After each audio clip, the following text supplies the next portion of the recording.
وہ چند اسٹرکچرز ہیں جن کو ٹیکنیکل زبان میں ٹیکسانومیز کہا جاتا ہے، جو کہ آج کل جن کی بیس پہ ہمارے کریکلم اور لیسن پلان ڈیفائن ہوتے ہیں، ڈیزائن ہوتے ہیں، امپلیمنٹ ہوتے ہیں۔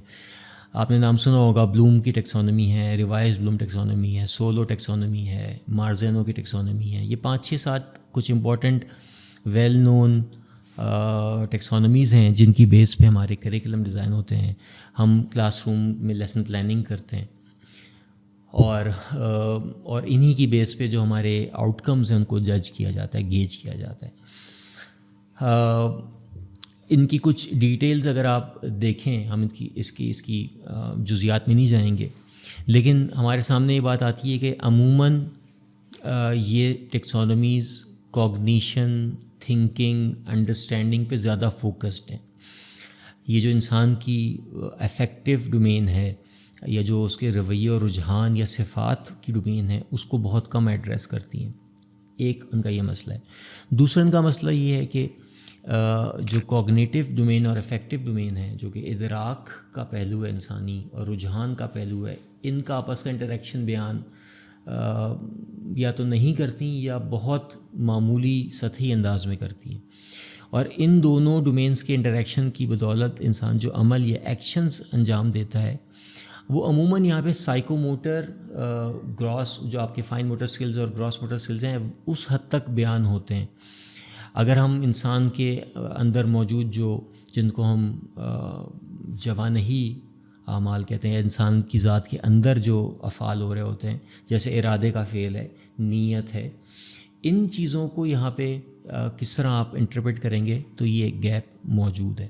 اور وہ جو ہم نے بات کی ادراک اور رجحان کی بیس پہ آپ کے اعمال کس طرح تشکیل پاتے ہیں یا کس ڈائریکشن میں جاتے ہیں، اس کا بھی ایک گیپ ہے۔ یہ اوپن اینڈڈ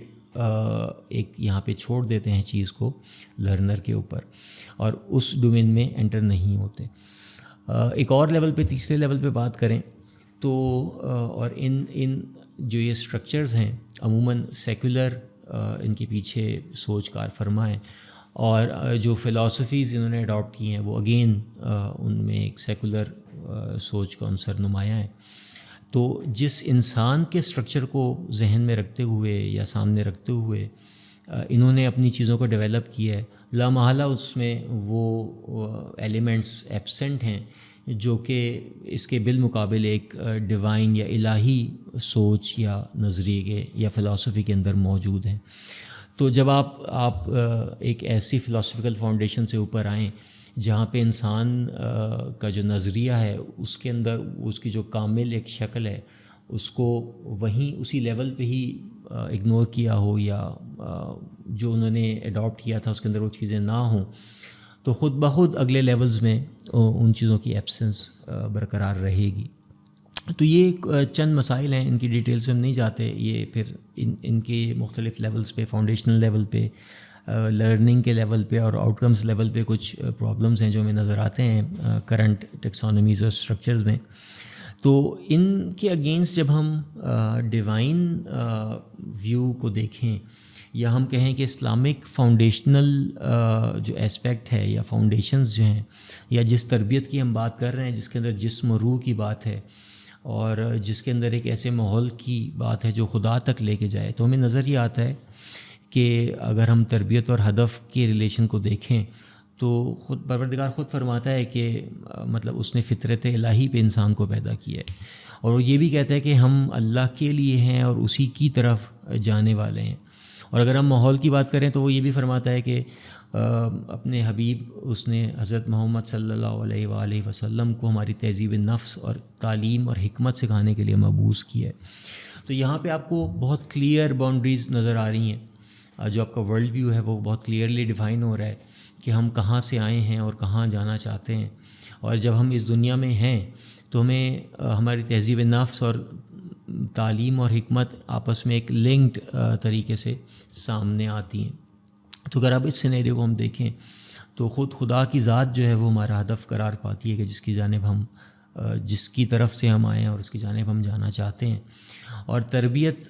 کا جو ہمارا الٹیمیٹ ایم یا غائی ہدف یا نہائی ہدف یا آخری ہدف ہے وہ خدا کی ذات ہے. اور اس کو دیکھنے کے بہت سارے اینگلز ہیں، جس میں ہم قرآنی اینگل ہے، عرفانی اینگل ہے، فلسفی اینگل ہے، اخلاقی اور اجتماعی اینگل ہے، جہاں پہ ہم اسی بات کو مختلف انداز میں بیان کرتے ہیں. کہیں ہم کمال کی بات کرتے ہیں، کہیں ہم قربت کی بات کرتے ہیں، کہیں ہم عبودیت کی بات کرتے ہیں، ہم سعادت کی بات کرتے ہیں، ہم تمدن کی بات کرتے ہیں، نظاموں کی بات کرتے ہیں. ان سب چیزوں کا حصول، ان سب چیزوں کی ڈیولپمنٹ، ان سب چیزوں کی پیدائش بالآخر خدا کے لیے اور اس کی جانب ہوتی ہے. اسی ایک آخری ہدف کو دیکھنے کے کچھ وسطی یا اس کے درمیانی پہلو ہوتے ہیں. تو تربیت اس انداز میں اگر ہم دیکھیں تو اس کا کلی ہدف یہ ہوتا ہے کہ انسان کا ایسا رشد اور ڈیولپمنٹ جو کہ اس کو قرب اور کمال کی جانب لے جائے، یعنی اس کو خدا کی طرف لے جائے. اور اس جنیرک جو آپ کا آبجیکٹیو ہے، اس کو اگر ہم تھوڑا سا اسپیسیفک کریں تو ہم یہ کہتے ہیں کہ انسان کے اندر جو موجود مختلف صلاحیتیں ہیں، تمام صلاحیتیں جو اس کے اندر موجود ہیں، اور اس کی شخصیت کے جو مختلف پوٹینشلز اور ایریاز ہیں جو کہ ہمیں عقل سے اور نقل سے معلوم ہوئے ہیں، ان کی ایک انٹیگریٹڈ ڈیولپمنٹ ضروری ہے. اور جب یہ انٹیگریٹڈ ڈیولپمنٹ ہوگی انسان کے حقیقی وجود کو سمجھتے ہوئے، تو پھر وہ اس کا اصلی اور آخری ہدف ہے اس جانب وہ موو کر پائے گا. اگر ہم جو ہمارے سامنے دو چیزیں آئی ہیں، اس کو ہم دیکھیں تو جو ہو رہا ہے وہ اصل میں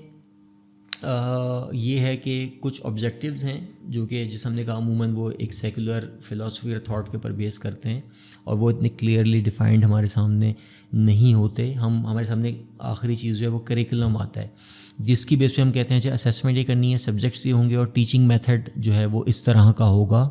سبجیکٹ کے اعتبار سے. تو یہ ایک جو کرنٹ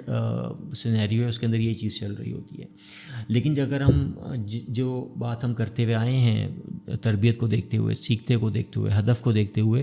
تو ہمیں یہ لگتا ہے کہ جو انسان کی قوتیں ہیں، جو اس کے وجود کے اندر مختلف ظرفیتیں ہیں، پوٹینشلز ہیں، فیکلٹیز ہیں، اور اس کی بیس پہ اس کے کچھ ریلیشنز ہیں، جس میں ہم کہتے ہیں کہ 4 طرح کے ریلیشن ہے. اس کا خود انسان کا خود اپنے ساتھ ایک ریلیشن ہے، خدا کے ساتھ ایک ریلیشن ہے، دیگر انسانوں کے ساتھ ایک ریلیشن ہے، اور انسان کے علاوہ جو باقی موجودات ہیں ان کے ساتھ ایک ریلیشن ہے. اور اس ریلیشن کی بیس پہ اس کی کچھ رسپانسبلٹیز ہیں، تو ان کو اس نے پورا کرنا ہے. اور ایک ڈیزائریبلٹی ہے جو کہ ان تمام ریلیشنز میں پائی جاتی ہے کہ جس کو حاصل کرنا ہے. اور اس سب کو اگر ہم مجموعاً دیکھیں تو اس کی زندگی کے ہدف ہیں جو اس نے حاصل کرنے. تو یہ ایک چیز درکار ہوتی ہے جس کے اندر اس کو پانے کے لیے ہمیں کچھ سبجیکٹس بھی چاہیے ہوتے ہیں، ان کی اسیسمنٹ بھی چاہیے ہوتی ہے، کچھ ڈیلیوری بھی چاہیے ہوتی ہے، میتھڈالوجی بھی چاہیے ہوتی ہے. آپ کے سیکھنے کا عمل اور سیکھنے کی انٹرپریٹیشن اور سیکھنے کی جو تھیوری ہے، اس کا جو تھیوریٹیکل فریم ورک ہے، وہ بہت زیادہ کاؤنٹ کرتا ہے، بہت زیادہ تاثیر گزار ہے اس کے اوپر کے تمام سٹرکچرز میں، جس میں کریکولم شامل ہے، جس میں میتھڈالوجی شامل ہے، لیسن پلاننگ شامل ہے، اسیسمنٹ شامل ہے، لرننگ آؤٹ کمز کی آبزرویشن شامل ہے. یہ سیکھنے کا نظریہ جس آئیڈیالوجی پہ بیس کر رہا ہوگا وہ اس کی مختلف ایریاز کو، اس کے مختلف پوائنٹس کو اپنے سے اوپر کے سٹرکچرز میں ڈالے گا، ان کی جھلک وہاں پہ آئے گی، جس کی بیس پہ ایک اور طرح کا انسان تشکیل پا رہا ہوگا، یا ایک اور طرح کی پرسنالٹی بن رہی ہوگی، یا کچھ اور طرح کے رویے ڈیولپ ہو رہے ہوں گے. جبکہ اس کے بالمقابل اگر آپ کا جو سیکھنے کا نظریہ اور اس کا جو سٹرکچر ہے اور اس کی بیس پہ جو اس کے آؤٹ کمز ہیں وہ ایک اور انداز میں الہی بنیادوں پہ، اسلامک فلسفی کی بیس پہ ڈیفائن ہوں، تو اس سے اگلے مراحل کی چیزیں خود بخود جدا ہونی ایک الگ انداز میں نظر آنی شروع ہو جائیں گی، اور اس کی بیس پہ جو رویے اور رجحان اور ادراکات بنیں گے وہ کسی اور طرح بنیں گے. ہم یہ نہیں کہہ رہے کہ فرض کیجئے میتھس نہیں ہوگی یا سائنسز نہیں ہوں گی یا جاب نہیں ہوگی یا کیریئر نہیں ہوگا. ہم یہ کہنا چاہ رہے ہیں کہ اگر پہلے سینیریو میں کوئی میتھ پڑھ رہا ہے تو وہاں پہ سوسائٹی کی ڈسٹرکشن کے لیے بم بنانا جو ہے وہ نسبتاً آسان ہے، کیونکہ آپ نے ایڈریس نہیں کیا اس کے پورے مجموعے کو. جبکہ ہم یہاں پہ بھی اسی میتھس اور اسی سائنس کی بات کر رہے ہیں، لیکن اس کا جو یوز ہے ہم اس کو بھی ایڈریس کر کے آگے بڑھنا چاہ رہے ہیں کہ وہ کس لیے اور کہاں پہ اور کس طرح ہوگا.